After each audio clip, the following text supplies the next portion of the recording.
And I think Japan is getting ready to find its windshield. I mean, my laugh line I get in my speeches and in my book was that Japan is a bug in search of a windshield.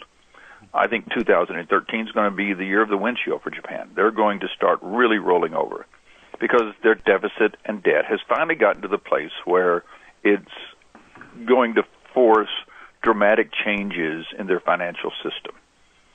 And real changes, not just the marginal stuff that we've seen for the last 20 years.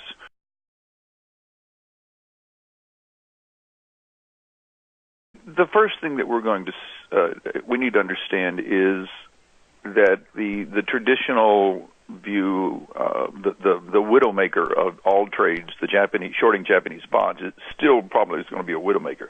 I think the Bank of Japan can move out the yield curve and suppress financial rates for quite a long time. But that means that they can't control their valuations and of the yen, and we're starting to see that already. I mean, I was writing about this for a while. I started specifically in November telling people this is the bottom, I'm actually putting on here soon myself a fairly large yen short trade, and I'm going to make it look like a mortgage, even though I don't own a mortgage right now.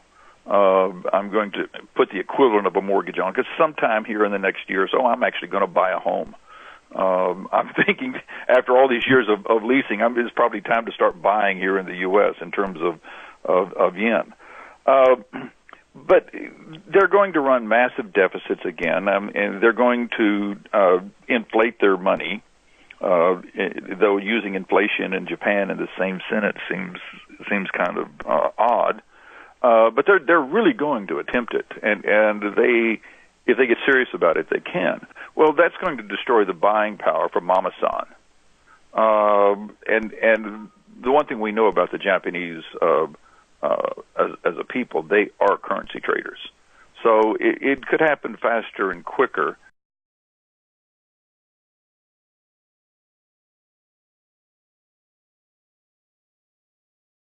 A 2% rise in Japanese interest rates would mean that the Japanese government is spending 80% of their tax revenues, of the money they're actually collecting now, just on the interest rates, just to cover the interest. Well, that's not a working business model. I mean, we're getting ready to. I mean, the only other thing they could do would be to balance their deficit. Well, that means a 10% cut in spending. You know, I mean, even if they did that over 3 or 4 years, that's a depression. That's not a recession. That's not a.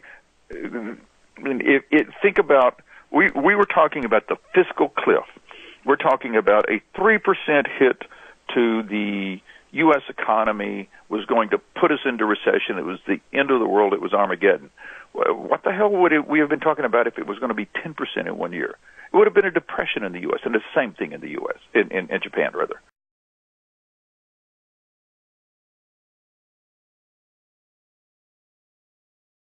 I'm getting ready to create a yen mortgage.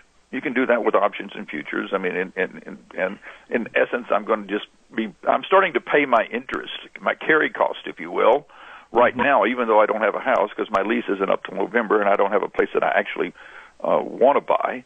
But when that time comes, I will have wanted to have a mortgage in yen that's below 90 yen.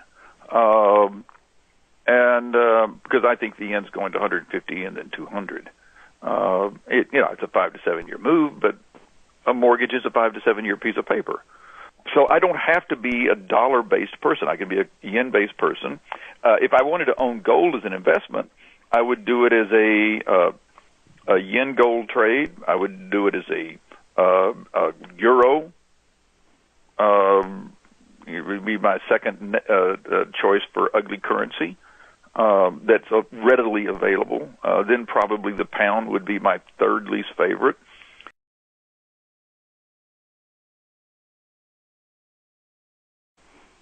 So Japan is getting ready to have the exact problem that Porter was talking about when we were having this conversation 2 years ago. He was talking about end of America. Well, what Porter should do, and I'm going to give you a business idea, guys. What Porter should do is translate all of that end of America stuff into end of Japan. Go over there. He would be an instant success because have you been to Japan lately, Dan? No, I have not. Okay, go over there, talk to their portfolio managers, especially talk to their global portfolio managers. They're more bearish about Japan than I am. I mean, they are trying to figure out how do they get their assets out of Japan, not just their personal. I'm talking about their clients. I mean,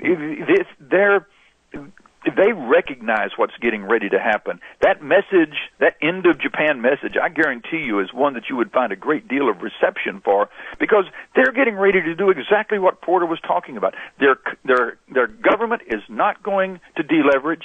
Their government is going to continue to run huge deficits, and the Bank of Japan is going to lose its independence and, in fact, print money in a way that Ben Bernanke would only be able to think about in his dreams.